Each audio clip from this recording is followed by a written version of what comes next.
the ship that William Penn crossed over on, and there were also a lot of other people who came with him. So, in May 1680, William Penn asked King Charles II for land in America as payment for a debt owed to his father, Admiral Penn. He received his charter for Pennsylvania in March 1681 and began promoting his new colony. Many people were convinced by Penn that they could create a better life for themselves and their families in Pennsylvania. I sailed on the ship the Welcome in August of 1682. I wanted my family to come with me, but my wife, Gulielma, had other plans. I do not wish to travel. We have 3 small children. Why, Springa is just 7, Letitia is 4, Billy is not yet 2, and I am expecting another child. Besides all this, my mother is very ill, and I must stay here in England to care for her, so I cannot come with you to Pennsylvania. I understand a voyage such as this would bring much hardship to me. It would not be wise for my family to come with me. So I am sailing alone. But in the event that I may die on the voyage to Pennsylvania, or on the trip back, I want to make sure you and the children know how much I love you. I've composed this letter I'd like you to read. Oh, my dear wife, my love, that sea, nor land, nor death itself can lessen towards you shall be with you forever. Remember that I love you. You are the joy of my life. You are as beautiful on the outside as you are on the inside. Concerning our children, counsel them to love one another. Make sure they receive a good education. When they are of an age to marry, see that they marry a worthy person. I remain forever yours, William Penn. Well, I shall treasure this letter, but more than that, I shall pray that God grants you a safe journey and a swift return to us. Thank thee. About 100 passengers sailed with me. Conditions on the ship were crowded, as everyone brought many items with them. My name is Joan Buckman, a widow, and I am one of those who has brought many goods with me in order to start my new life in this new country. I'm traveling with my family, and my trunks alone, just mine, weigh 843 pounds. My family's trunks weigh an additional 1,000 plus pounds. We've brought things like building materials, clothing, fabric, farming tools, furniture, seeds, and shoes. Now, the captain provides for a fee water, beer, dried beef, oatmeal, butter, cheese, and biscuits. But we brought our own food. It's a lot cheaper that way. We don't have to buy it from the captain. And also, the food on the ship is not well cared for and oftentimes goes bad. My name is Richard Townsend, and I am traveling with my wife Anne, who is with child. I think she is afraid that the child would come while we are on this voyage. The captain tells us that it should take about 2 months to complete this journey. We are hopeful that our child would be born in Pennsylvania, but if it should come while we are on the ship, it is a comfort to know there are women on this ship who will assist her with lying in. We are most grateful for this voyage and in such good company of friends. My name is Mary Songhurst. I'm traveling with my husband John and our 3 children, John, Sarah, and Elizabeth. We are also traveling with Elizabeth's husband, John Barber. We have purchased 500 acres in Pennsylvania from our friend William Penn. Many of the other passengers on the ship have also purchased land. The beginning of the voyage was very enjoyable.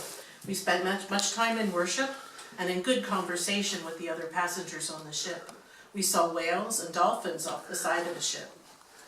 Unfortunately, in the last several days, many people have fallen ill. It's the pox. Elizabeth's husband, John Barber, is very sick with the pox. Now we spend our time taking care of the ill and praying to God for mercy for these poor people that are sick. We are very fortunate that we have a good doctor, Dr. Thomas Swin, with us, and he is taking very good care of all the passengers. My mother speaks true. My name is Elizabeth Songhurst Barber, and I am traveling with my parents, siblings, and my husband, John. We are fortunate enough to have 3 servants with us who can attend to John as he has been very ill. He is treated by Dr. Thomas Wynn, who also cares for those who have been afflicted with smallpox.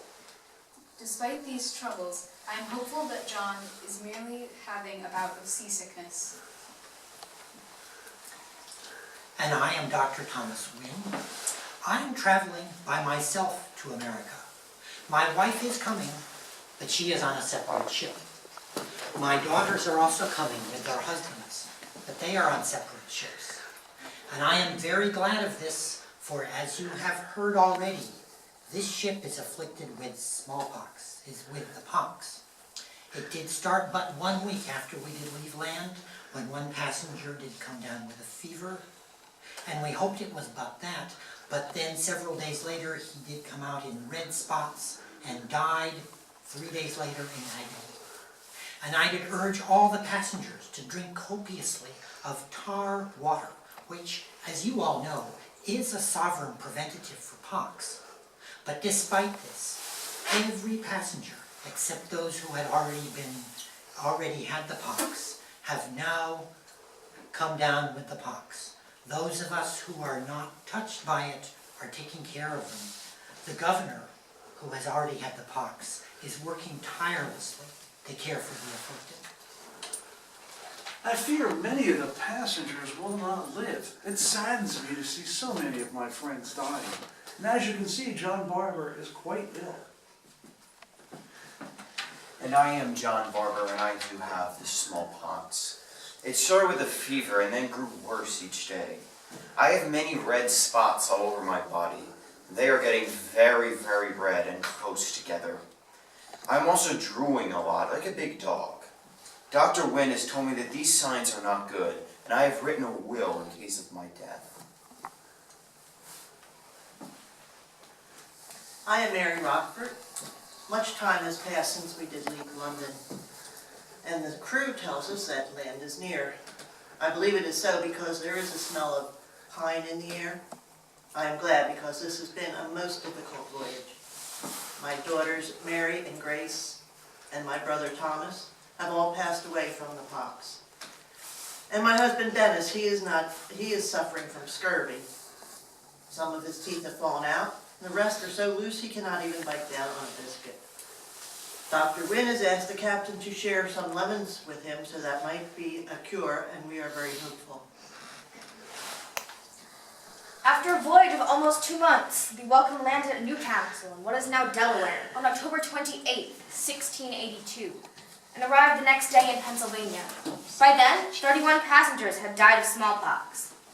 However, despite the dangers and the hardships of the voyage, by the end of the year, 23 ships sailed to Pennsylvania, carrying about 2,000 men, women, and children to Penn's new colony. Well, thank you. This concludes our program. Feel free to remain here if you have any questions about what happened to any of the passengers or any lifelike things that happened in Pennsylvania. Otherwise, feel free to roam Pennsbury's grounds. Does anybody have any questions?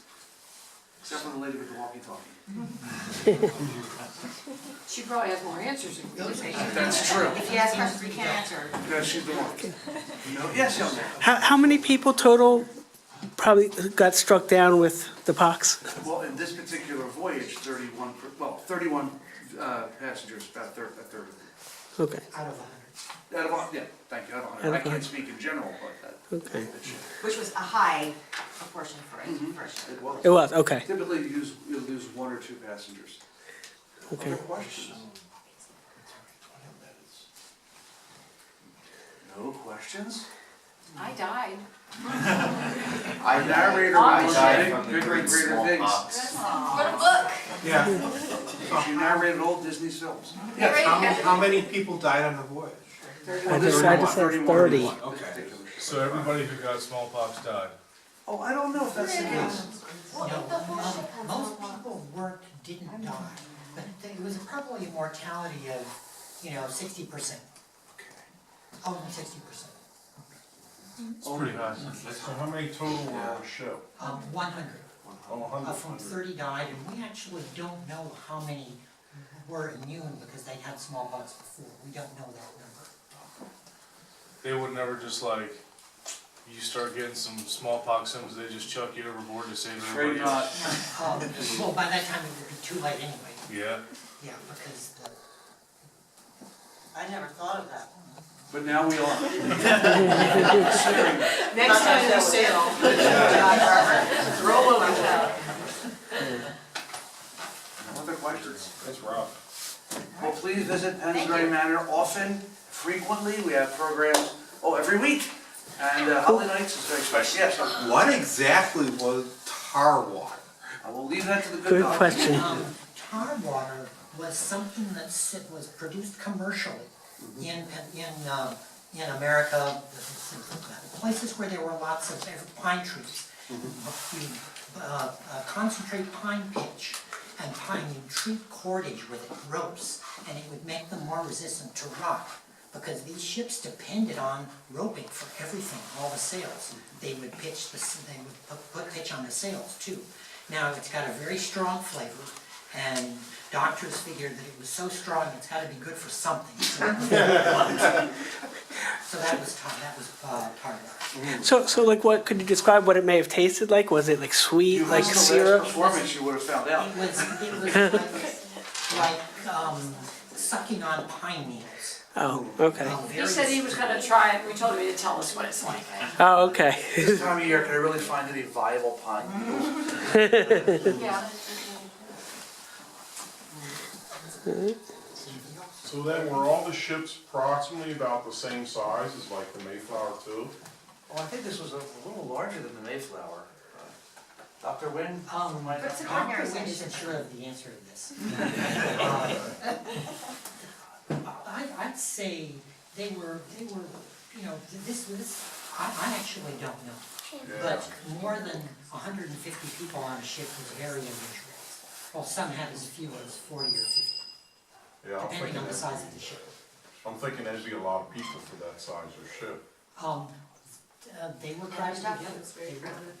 Which is why the disease spread so quickly. Yeah. How much crew would they have on a ship like this? How much would the crews gonna be? 4 or 5. That's it? Not that many. But think about the trunks, I mean, it's just one small family and there's like 1,800, almost 1,900 pounds of stuff. They're coming to. So approximately how large of a plot of land did the people purchase from William Penn? Well, that would vary depending, he would subdivide the property, but typically, my goal was to sell groups of 5,000 acres. And Okay. as I recall, I think it was 5,000 acres of 500? No, it was 50 Well, acres. yours was 500, mine was 500 acres. My family, 250. People bought 500 acres. my You could real buy as family's little was as 50. 200. Right, Okay. it was subdivided, you could buy smaller lots. Yeah. But my goal was to sell them in units of 5,000. And the deal was also for the earlier purchasers, if you purchased 5,000 acres, and I think it was for the first purchase they called it, you could get, I think it was 5 acres of riverfront property. Could have been 50 acres, I don't remember. It's been 300 years. But if you want a lot of wilderness, you could get some prime property. You got first crack at the prime property. Yeah. And you would want that, you could build a dock, there's business Yeah. opportunities. Yes, my husband, John Barber, he actually ended up dying somewhere. We drew him off the ship already. He was, my He's husband dead was and buried. Gotta go. My husband was one of those first purchasers. So he left me with 2,500 acres of riverfront property, so. So back then, what was the land costing these people? I'm sorry, say that again? What was the land costing these people, Well- money-wise? Well, it was for 10, I think it was 10 pounds. Well, how much did you pay, Dr. Wynn? Oh, how much did you get? 2 shillings an acre, which was the price of renting a plot of land for a year in England. You could buy that. It was an expensive endeavor, though, if you think about it. We can't really compare dollars to pounds at that time. But if you would imagine what an average person probably earned in a year then, it would be anywhere from 5 pounds to 50 pounds. That was their yearly income, and if you're spending 50 pounds on a piece of land, that's quite a bit. Yeah. Think of what maybe a horse might have cost in those days. It was a large investment. But that's why it was subdivided. And it was theirs, right? There was no more land to buy in England, really, so. I mean, think about it, you may have lived in some spot, your neighbor was 8 feet from you. Having an acre would be enormous. So what did you do with your land after your husband passed away?